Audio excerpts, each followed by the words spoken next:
Joining us here on the Adam Gold Show, Dennis Cox sitting in for AG this afternoon. Mike Kaye, Charlotte Observer. You can check out all of his awesome work at the Charlotte Observer as well as online. Also follow him on X at Mike_E_K, Kaye. Mike, you had your mailbag column earlier this week, and there are a lot of questions recently about Ejiro Evero, the defensive coordinator for the Carolina Panthers. This I want to dive into right now.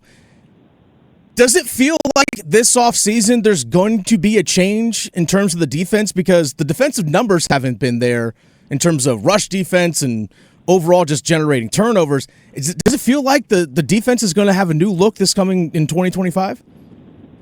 Well, I think you can't go into next offseason with a completely, run it back defensive staff. I don't think that that's doable. That said, Evero is a very loyal guy, based on my read. He is extremely well respected in the building, and I think if somebody were to turn to him and say, "Hey, look, you need to switch up some of your assistants, do whatever," I could see him balking at that, situation. I think, look, you look at the last couple of years, he's coached opposite an offense that's averaged 13.6 points per game and 13.9 points per game and 17.6 points per game. That's not a recipe for success if you're a defensive coordinator. Yes, it's very cool to win games, 13-10 or 13-9 or 12-9 or those low defensive slugfests. But when it's every week, you're putting yourself behind the eight ball. And the problem is his run defense couldn't stop anything. It just seems like every week we're talking about a player or a team rushing for a season high. The only reason why Saquon Barkley didn't run for 200 yards against this team is Nick Sirianni overthought his offense, and Saquon Barkley touched the ball like 9 times in the first half a couple of weeks ago. So, I could see there being changes either to the staff or to the scheme, because as of right now, it's just not working from a run defense standpoint. Oh, and by the way, the pass defense, while ranked in the top 12, is also not getting passed on a lot because teams are just beating them, and you don't have to throw as much when you're not playing from behind. That said, they're giving up a ton of passing touchdowns this season. That they are. They're giving up a lot of pass touchdowns, and part of that also ties in with the pass rush. And I know DJ Wana missed a chunk of time earlier this season, coming off a quad injury, also dealing with a blood clotting issue as well. I know this team is without their best player in Derrick Brown. And I also know that Shaq Thompson got hurt early in the year as well. But I know this past Sunday against the Dallas Cowboys, you have basically 9 of your 11 intended starters playing that game, and they still rushed for over 200 yards. Is it a bad sign that, yes, you're without your best player in Derrick Brown, that were you too dependent on that one guy being there, or is this just simply the talent isn't there overall for this defense?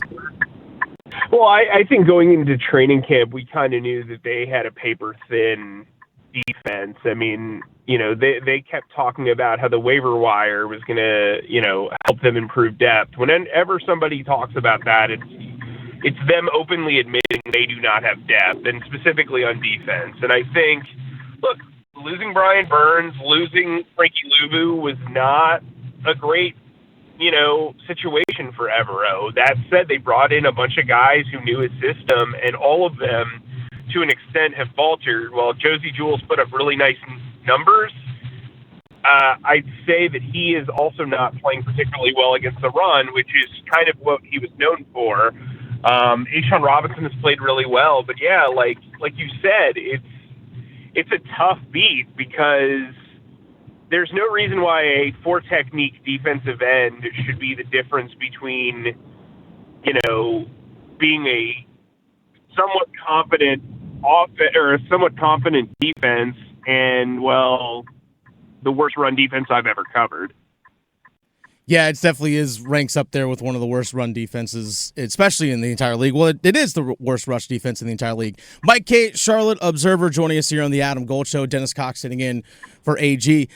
I look at the offseason, you mentioned going into the year, and you look at some of the contracts and the guys that were brought in. Jordan Fuller on a 1-year deal. You also look at A'Shawn Robinson, Josie Jewell, just 3-year deals. Contracts that you can get out from after this year, it seems like Carolina set themselves up for, hey, if Evero is not here after 2024, whether he gets a head coaching job or we make a decision, it seems like this team is set to be out and ready to retool this defense this offseason if they choose so.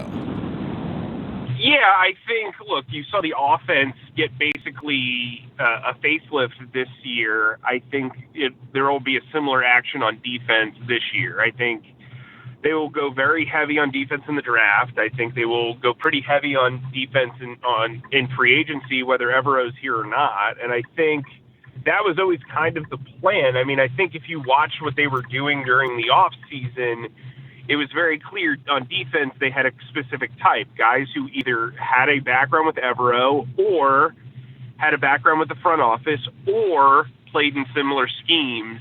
And, hey, they were going to roll the dice on a bunch of these guys. And so I think when you look at the totality of what the defense is, it was very clear that they were doubling down on Bryce this year to figure out what he was. And so they wanted to give him better protection. They spent a ton of money on the offensive line. And so I think they're at a point now where they need to do the same for defense. And while the cap might seem like a rosier picture, they've got a lot of void years and reworked contracts that are going to have to be either renegotiated, reworked, what have you. They need to figure out what they're going to do with Taylor Moton. They've got to figure out what they're going to do with J.C. Horn. They've got to bring some salary cap numbers down, and it'll be interesting to see how that all plays out. Final question here from Mike Kaye, Charlotte Observer. You mentioned J.C. Horn and a couple other guys as well. It's a big offseason in terms of J.C., and I think it's also a big offseason for Ike Ekwonu as well, because the organization has to decide on Ike Ekwonu, hey, are we picking up a fifth-year option on this guy, or are we not going to? I think it's a big decision that's going to be made. And also, do you offer a contract extension for J.C. Horn, who's, give him credit, he's been healthy this entire season. You have to give that guy a lot of credit. What do you see with those two guys, J.C. and Ike Ekwonu, happening this offseason for these two young guys that were high draft picks for this franchise? Well, specifically at left tackle, taking the fifth-year option is smart. One, it gives you leverage against the contract negotiation. But two, left tackles get paid a lot of money. And for the most part, getting that guy taken care of initially makes a lot of sense. I know he had a rough game against Dallas. He gave up 2 sacks, but he's only given up 5 sacks on the entire year. And for the most part, he's only given up 5 QB hits. So I actually think he's improved mightily under Joe Gilbert. I think the offensive line coaching trio has done a really nice job with the group overall.